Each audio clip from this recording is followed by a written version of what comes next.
আল্লাহ তাআলা বলেন ওয়ামা আনফাকতুম মিন শাইইন ফাহুয়া ইউখলিফুহু ওয়া হুয়া খায়রুর রাসিকিন। যে দান করে, দান করলে যে ঘাটতি হয় আল্লাহ তাআলা এই ঘাটতিটাকে রিপ্লেস করে দেয়, রিপ্লেস করে দেয়। বিষ্ণু ইসা ইসলাম বলেছেন মা নাকাসা মালু আবদিন মিন সাদাকা। চ্যারিটি করলে, দান করলে আল্লাহ তার সম্পদ কখনো কমায় না।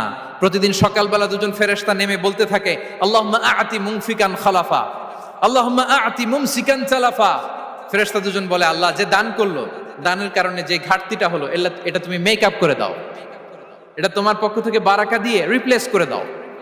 আর যে ধরে রাখলো, কৃপণতা করলো, ওর সম্পদকে আল্লাহ তুমি ধ্বংস করে দাও। ওয়াল ইয়াদু বিল্লাহ। আমরা যেন দান করি। এরপরে বিষ্ণু ইসা ইসলাম বলেছেন বেশি বেশি হজ উমরা করলে, বেশি বেশি যদি কারো সাধ্য থাকে, ফিনান্সিয়াল ক্যাপাসিটি থাকে, বেশি বেশি হজ উমরা করলে তার রিজিকে বারাকা নেমে আসে। সব শেষে হচ্ছে দোয়া করা।